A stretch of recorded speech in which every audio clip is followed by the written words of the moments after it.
The Celebrated Jumping Frog of Calaveras County, 1865, by Mark Twain.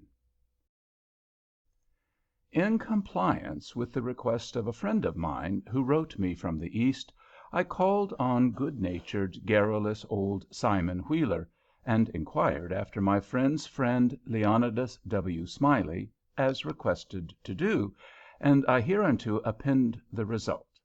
I have a lurking suspicion that Leonidas W. Smiley is a myth, and that my friend never knew such a personage, and that he only conjectured that if I asked old Wheeler about him it would remind him of his infamous Jim Smiley, and he would go to work and bore me to death with some exasperating reminiscence of him, as long and as tedious as it should be useless to me. If that was the design, it succeeded. I found Simon Wheeler dozing comfortably by the bar-room stove of the dilapidated tavern in the decayed mining camp of Angels, and I noticed that he was fat and bald-headed, and had an expression of winning gentleness and simplicity upon his tranquil countenance. He roused up and gave me good day. I told him a friend had commissioned me to make some inquiries about a cherished companion of his boyhood named Leonidas W. Smiley, Reverend Leonidas W. Smiley, a young minister of the gospel, who he had heard was at one time a resident of Angel's Camp. I added that if Mr. Wheeler could tell me anything about this Reverend Leonidas W. Smiley, I would feel under many obligations to him. Simon Wheeler backed me into a corner and blockaded me there with his chair, and then sat down and reeled off the monotonous narrative which follows this paragraph. He never smiled, he never frowned, he never changed his voice from the gentle flowing key to which he tuned his initial sentence. He never betrayed the slightest suspicion of enthusiasm.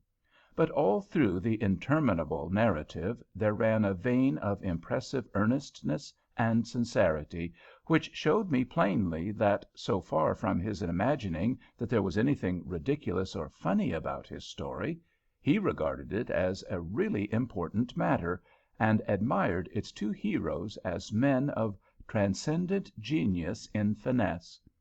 I let him go on in his own way, and never interrupted him once. Reverend Leonidas W. Reverend Le. Well, there was a feller here once by the name of Jim Smiley in the winter of '49, or maybe it was the spring of '50.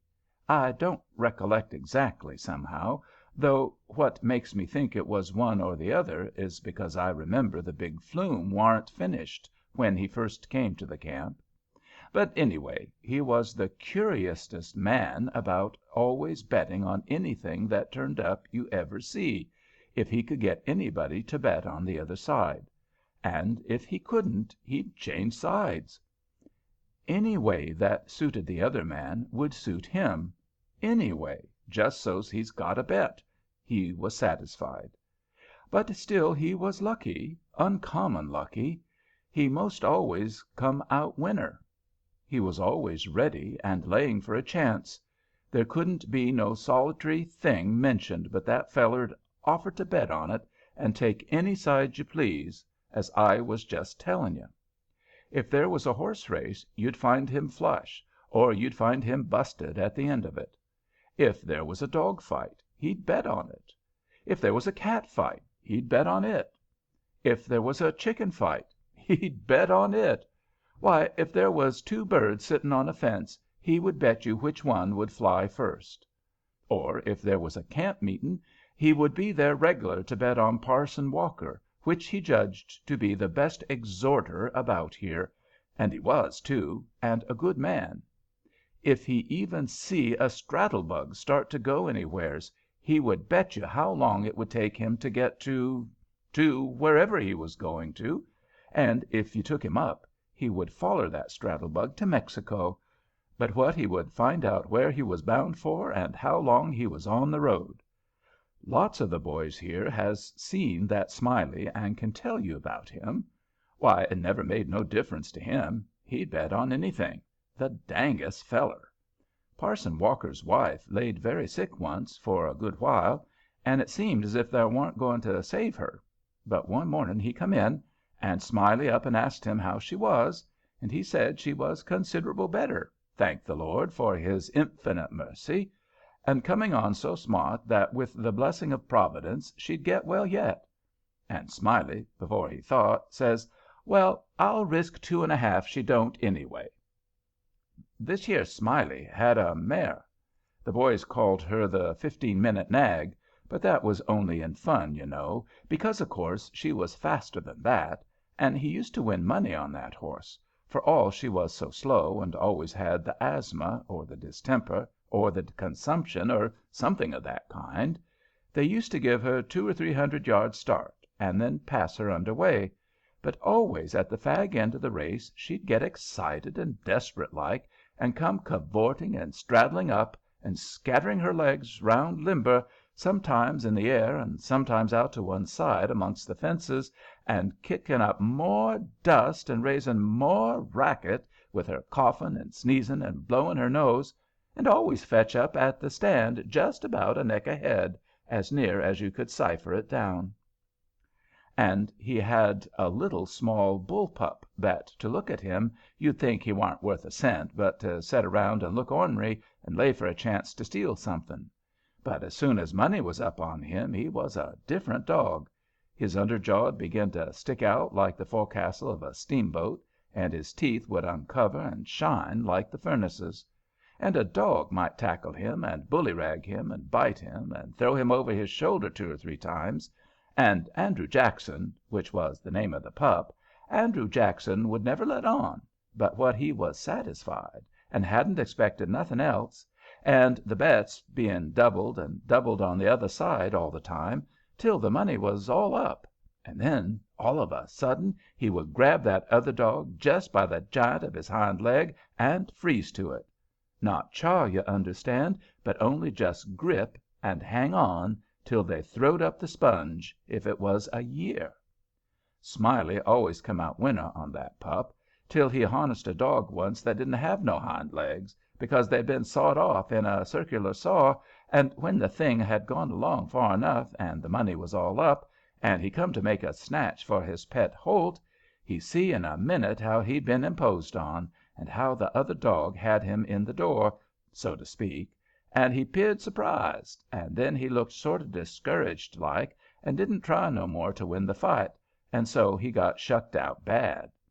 He give Smiley a look, as much as to say his heart was broke, and it was his fault for putting up a dog that hadn't no hind legs for him to take holt of, which was his main dependence in a fight, and then he limped off a piece and laid down and died.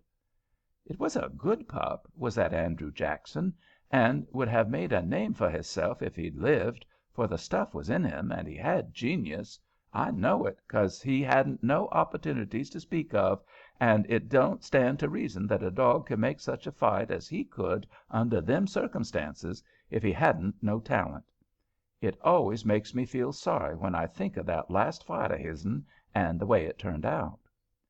Well, this here Smiley had rat tarriers and chicken cocks and tomcats and all of them kind of things, till you couldn't rest, and you couldn't fetch nothing for him to bet on but he'd match you. He catched a frog one day and took him home, and said he calculated to educate him. And so he never done nothing for 3 months but set in his backyard and learn that frog to jump. And you bet he did learn him, too.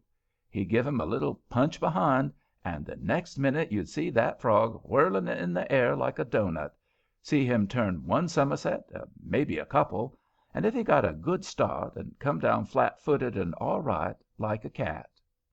He got him up so in the matter of catching flies, and kept him in practice so constant, that he'd nail a fly every time as fur as he could see him.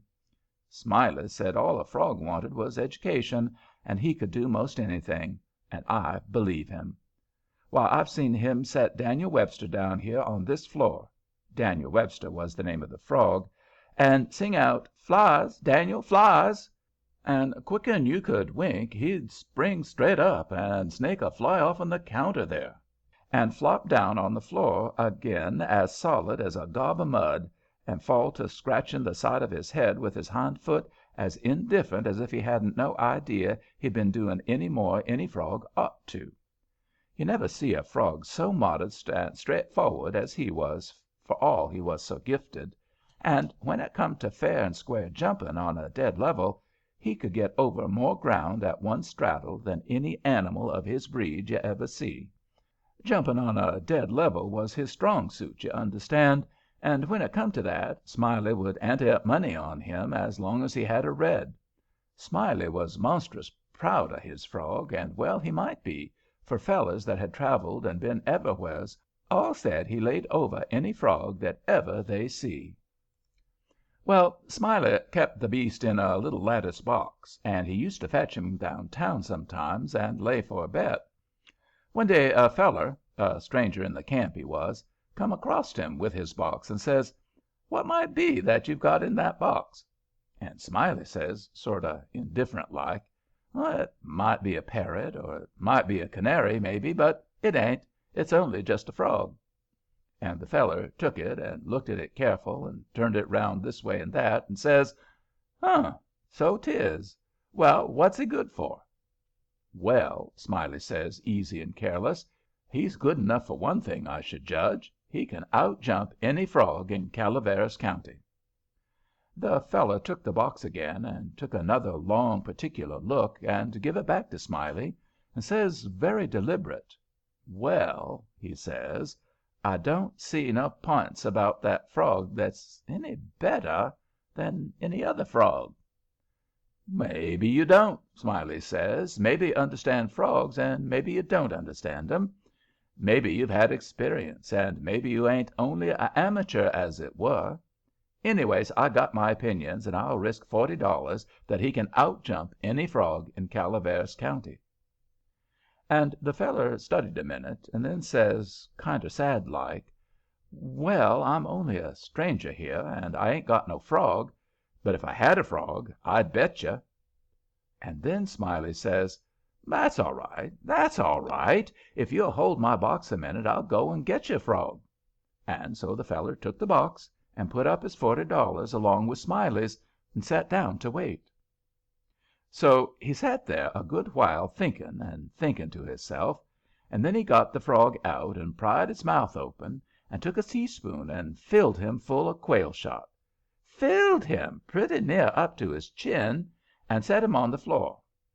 Smiley, he went to the swamp and slopped around in the mud for a long time, and finally he catched a frog, and fetched him in and give him to this feller, and says, "Now, if you're ready, set him alongside of Daniel, with his forepaws just even with Daniel's, and I'll give the word."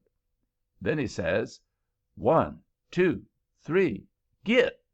And him and the feller touched up the frogs from behind, and the new frog hopped off lively.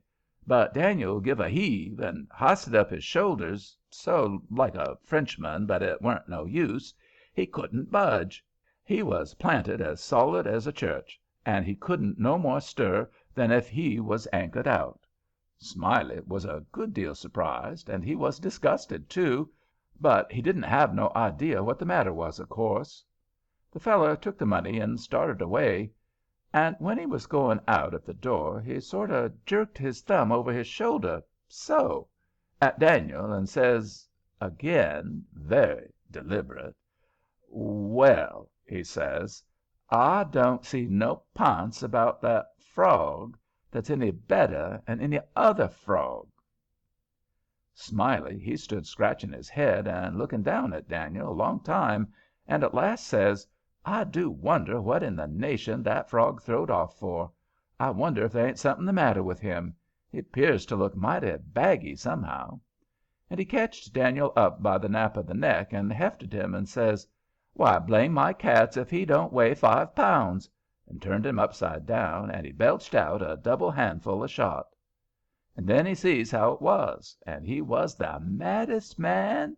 He set the frog down and took out after that feller, but he never ketched him, and Here Simon Wheeler heard his name called from the front yard, and got up to see what was wanted. And turning to me as he moved away, he said, "Just set where you are, stranger, and rest easy. I ain't going to be gone a second." But, by your leave, I did not think that a continuation of the history of the enterprising vagabond, Jim Smiley, would be likely to afford me much information concerning the Reverend Leonidas W. Smiley, and so I started away. At the door I met the sociable Wheeler returning, and he buttonholed me and recommenced. "Well, this yer Smiley had a yaller one eyed cow that didn't have no tail, only just a short stump like a bananner, and—" However, lacking both time and inclination, I did not wait to hear about the afflicted cow, but took my leave. Story